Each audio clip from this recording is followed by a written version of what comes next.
Any last words?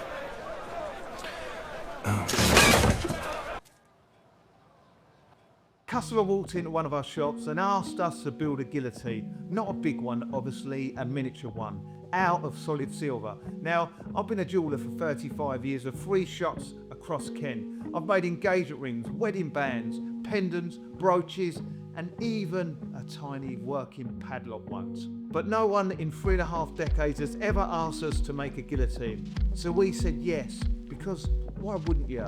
And we ended up building, honestly, I still can't believe it, a fully detailed working miniature guillotine. Every single part, the frame, the blade, the mechanism, all made from solid silver, but by hand using the same techniques I learned 35 years ago. It's beautiful, it's terrifying, and it's one of the maddest things we've ever made. Now in this video, you're going to see the entire build from start to finish, how we designed it, how we cut and shaped every piece, and the moment it all came together. Plus, because I couldn't help myself, there's a bit of proper dark history in there about the real thing. Now trust me, it's stranger than you think.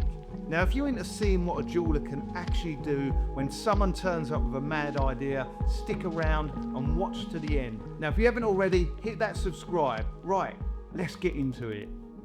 Now if you've ever heard of a guillotine, you'll probably picture a big wooden frame, a heavy blade, and well, someone losing their head. And that's pretty much exactly what it was. The guillotine was a real machine used for executions, most famously during the French Revolution, and it quickly became one of the most famous and feared devices in history. But here's the thing most people don't realise. Long before the guillotine existed, people were already being executed by beheading. Kings, queens, prisoners, enemies of the state. If someone wanted you gone, the usual method was simple: a block, an axe, and one very nervous executioner. And as you can imagine, that didn't always go smoothly. Sometimes it worked perfectly, other times it was far more brutal than anyone expected. But the strange thing is, the guillotine wasn't invented to be more terrifying, it was actually invented to be more humane.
Now, before the guillotine was invented, executions were already happening all over Europe. But instead of a machine doing a job, it was usually done by a person, an executioner with a big axe or sword. And the idea was simple: one clean strike. But in reality, it didn't always go that way. Sometimes the executioner got it right first time, but sometimes it took 2 blows or 3. And sometimes even more. One famous example was Mary, Queen of Scots. When she was executed in 1587, the executioner actually needed 3 strikes to finish the job. And there's even a worse story. A woman called Margaret Pole, she was nearly 70 years old, reportedly needed about 10 blows before the execution was finally over. So as you can imagine, these events were not quick, and they were definitely not tidy. And that's exactly why many years later, someone had a very unusual idea. What if there was a machine that could do the job instantly, every single time? Which is where the story of the guillotine really begins.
Now this is where the story takes a strange turn. The guillotine wasn't invented by a mad scientist or a cruel king. It was actually suggested by a doctor.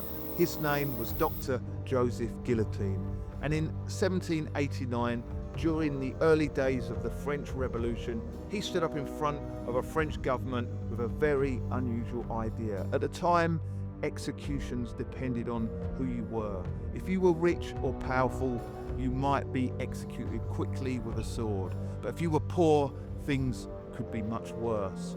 Different punishments, different methods, sometimes much more painful.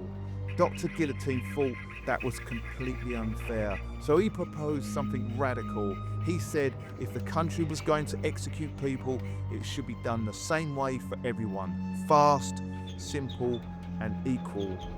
His idea was a machine with a heavy blade that would fall instantly and end a life in a split second. No mistakes, no second blows, just one clean drop. The plan was to make executions more humane, but what happened next turned the guillotine into one of the most famous and feared machines in history.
When the guillotine was first introduced, the idea was simple: a quick, fair, and equal way to carry out execution.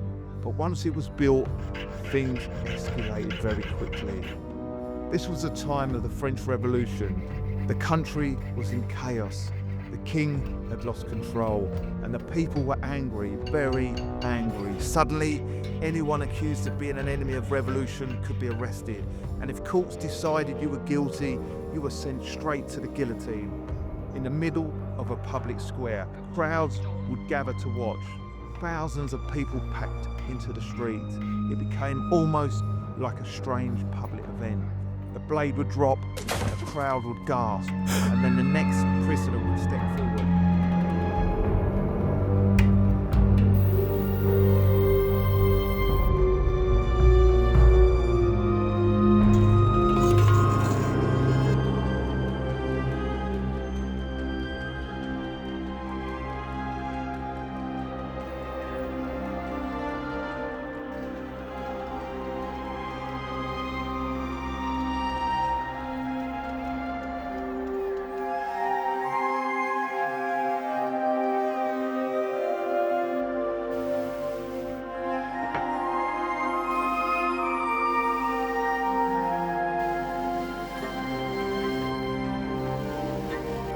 During the period known as the Reign of Terror, thousands of people were executed by the guillotine. Kings, queens, nobles, soldiers, even the very revolutionary who had helped start it. The machine that was invented to make death more humane had suddenly become the most feared symbol in all of France. And the craziest part is, the guillotine didn't disappear when the revolution ended. In fact, it stayed in use for far longer than most people realised.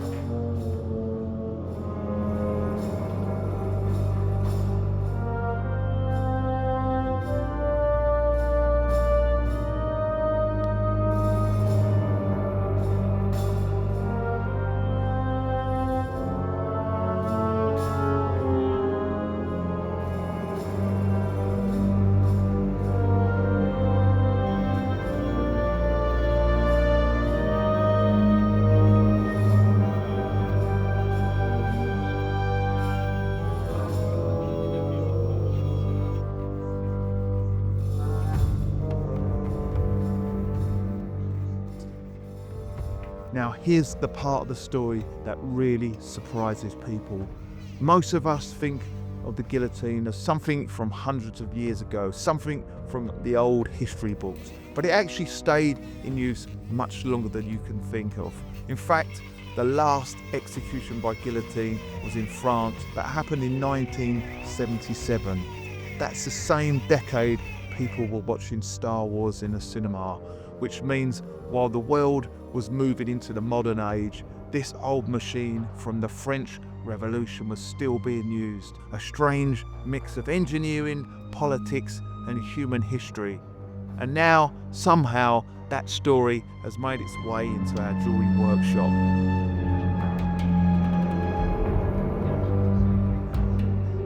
Now, if you've ever had an idea for something unique, no matter how strange, creative or completely different, we love challenges like that.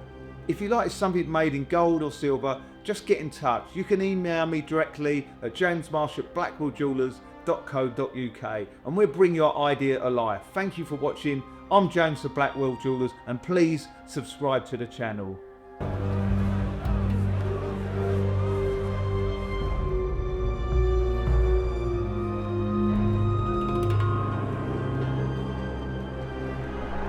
Any last words? Oh.